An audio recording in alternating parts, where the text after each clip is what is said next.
Greece is a great place to go on a cruise, not just for the beautiful sceneries, obviously, but also because distances are really short. So every day you can wake up at another destination. You don't lose time with multiple days at sea going from point A to point B. Not just Greece, but the whole Eastern Mediterranean is great for that reason. So Italy, Croatia, Montenegro, Greece, and Turkey. The problem, though, is that there's literally hundreds of cruises running in the Eastern Mediterranean, all roughly around the same price. So how the hell are you supposed to know which one to choose? Well, that's what I'm answering in today's video. Alright, the website I recommend for comparing and booking cruises is called Cruise Direct.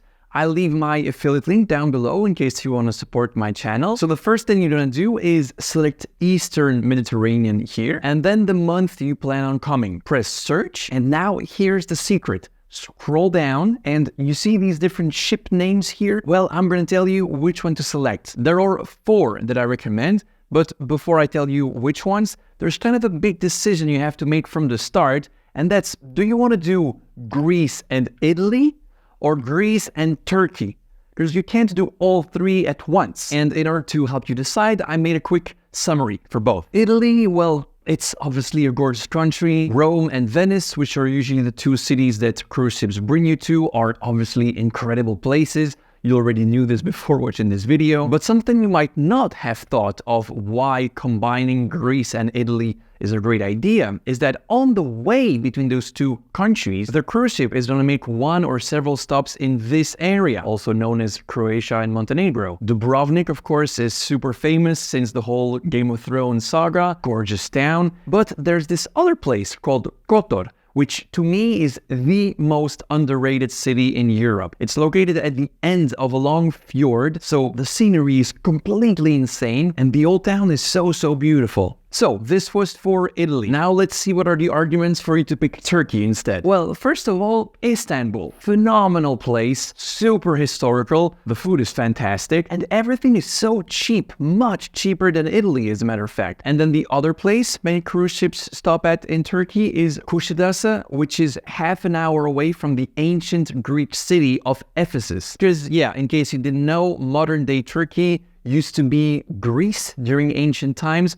so you are going to find quite a few Greek ancient sites there. Ephesus is super well preserved. You can walk amongst the ruins and really feel what buildings would have looked like during ancient times, which is unfortunately not always the case in the archaeological sites you'll visit in Greece. So, Istanbul, Ephesus, but there's more. On your way from Greece to Turkey, you'll likely make a stop on the Greek island of Rhodes as well. And Rhodes has by far the most beautiful medieval town in Greece. It was the capital of the Order of Knights in the 14th and 15th century, and the old town hasn't really changed since then. And one more thing that makes Turkey worth considering instead of Italy, or shorter distances.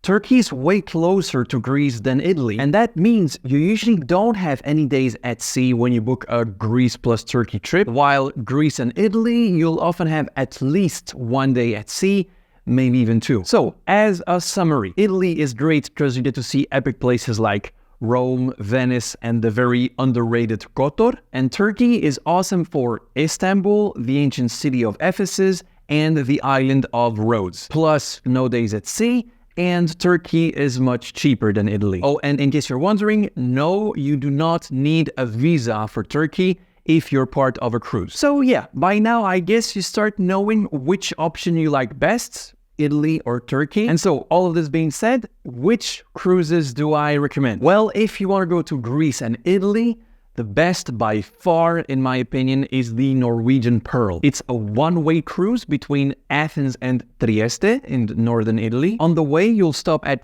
4 Greek islands, namely Santorini, Mykonos, Zakynthos, and Corfu. Then Kotor in Montenegro, Dubrovnik and Split in Croatia, and Ravenna in Italy. And just so you know, Venice is here, 2 hours away from both Ravenna and Trieste. So you will be able to visit Venice as a shore excursion from either of those 2 cities. Now, be careful, all the itineraries I'm going to show you in this video, They may differ from month to month, so before you book anything, check where the ship is actually going for your specific dates. The Norwegian Pearl's cruises are usually 9 nights long. Prices start around $1,500 per person, and the ship operates in that area from late May to late October. And the great thing about this one is that it doesn't have a single day at sea. Every day you wake up and you're somewhere else. And that's thanks to the fact that it's a one-way cruise between Greece and Italy, which is really rare. All the other cruises are round trips, and that requires the ship to spend way more time at sea, of course. So there you go, the Norwegian Pearl. That's the one I would go for. But if 9 nights is too long, or if you'd rather see Rome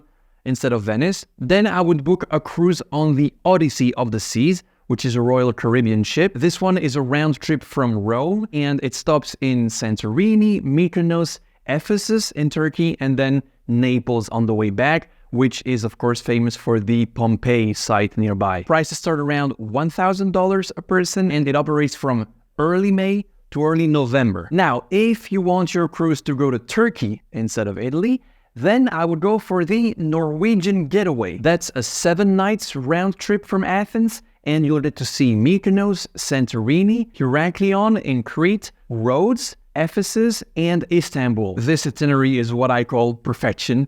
Every place is a must-do, not a single weaker destination. Prices start at $1,000 per person, and it operates from late June to mid-September. If you're traveling outside of this time frame, then I recommend the Celebrity Infinity ship. That one goes on 7 nights round trips from Athens, and it stops in Santorini, Mykonos, Ephesus, and then either Volos and Thessaloniki or the islands of Rhodes and Hydra. I definitely recommend this one with the islands. They're much more picturesque. So as a summary, if you want to do Greece and Italy, I recommend the Norwegian Pearl, and as a plan B, the Odyssey of the Seas.